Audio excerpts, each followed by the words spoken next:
But Savitri की अमावस्या के दिन किसी एक माता ने सीहोर आश्रम पर एक मैसेज भेजा और उस मैसेज में लिखकर भेजा कि गुरुजी से पूछना, हम भी तो पति की इतना मानते हैं, पति का सम्मान करते हैं, पति को आदर देते हैं, तो हम भी सावित्री की गिनती में। सीहोर से मैसेज आया कि गुरुजी वो ऐसा ऐसा पूछा गया है, आप बताओ क्या कहना है। हमने कहा कह दो, जब बट सावित्री आती है तभी तुम पति को प्रणाम करती हो, जब दिवाली आती है तब पति को प्रणाम करती हो, जब करवा चौथ आती है तभी चलनी में मुंह देखती हो, बाकी के समय तो तुम जूड़ा बांध के ऐसी बोलती हो कि पति थर थर कांपता है। 16 श्रृंगार में नारी के हाथ की चूड़ी का कलर अलग हो सकता है, चूड़ी की डिजाइन अलग हो सकती है, चूड़ी अलग हो सकती है, चूड़ी महंगी सस्ती हो सकती है, मंगलसूत्र की कीमत ऊंची नीची हो सकती है, पांव की बिछुड़ी की कीमत ऊंची नीची हो सकती है, कान के कुंडल की कीमत ऊंची नीची हो सकती है।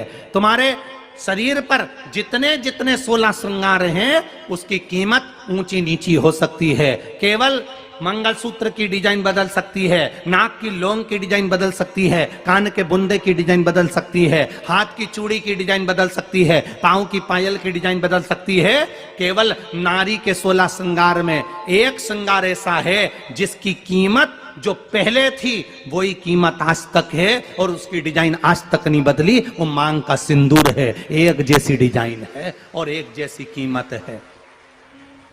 सारे श्रृंगार की कीमत अलग है, पर मांग में जो सिंदूर डाला जाता है वो एक कीमत का होता है, एक डिजाइन का होता है और एक जैसा होता है, और वो सबसे भारी होता है। सावित्री यमराज से कह रही है मेरे पति को छोड़ दो। यमराज कह रहा है सावित्री तेरा पति मर चुका है, मांग के सिंदूर को पोंछ दे। सावित्री कहती है पूरा श्रृंगार उतार दूंगी पर मांग का सिंदूर नहीं पूछने दूंगी। तब यमराज ने कहा जब तक तू मेरे मांग का अपनी मांग का सिंदूर नहीं उतारती तब तक तू मेरे पास नहीं आ सकती। भगवान यमराज से सावित्री ने कह दिया मैं भी तुझे वचन देती हूं यमराज, मेरी मांग में जब तक सिंदूर है, जैसे सीता ने लाइन, लक्ष्मण जी ने लाइन खींच दी थी और सीता पार नहीं जा सकती थी, मैं भी तुझे वचन देती हूं जब तक नारी की मांग में सिंदूर है तब तक तू उसके पति को उसके सामने लेकर नहीं जा सकता। यह भी मैं तुझे कह देती हूं। यमराज भैंसे पर सवार होकर सत्यवान को लेकर जा रहा था, सावित्री से वचन पर वचन चल रहे थे। पेड़ के पेड़ के नीचे छोड़कर आए।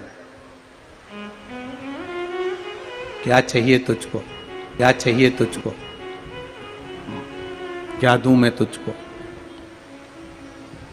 कुछ मांग ले मुझसे।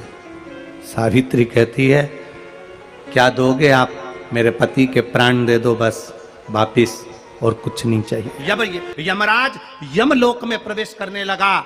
मांग के सिंदूर में से थोड़ा सा सिंदूर सावित्री ने केवल हाथ में लेकर अपनी बिंदी पर जो लगाया, सत्यवान को लेकर यमराज अंदर नहीं जा पाया। बाहर खड़े होकर कहता है मांग ले, मैं तुझे एक वचन नहीं, तू बोले तो मैं 2 वचन दे देता हूं, तू बोले तो मैं 3 वचन दे देता हूं, तू मांग क्या चाहिए। तब सावित्री ने कहा देना चाहते हो, हाँ।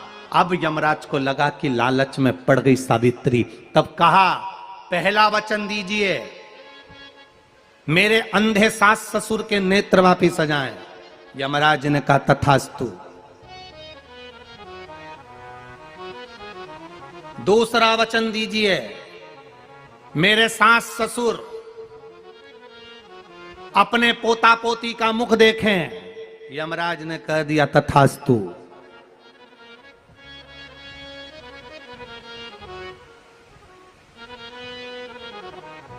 जाओ। यमराज जाने लगे, फिर आग जलने लगी। कहने लगे अब मैं अंदर क्यों नहीं जा पा रहा हूं। सावित्री कहती है तुमने वर दिया है मेरे सास ससुर पोता पोती का मुख देखें, उनके बेटे को तुम ले जाओगे तो पोता पोती कहां से होगा, छोड़कर जाओ।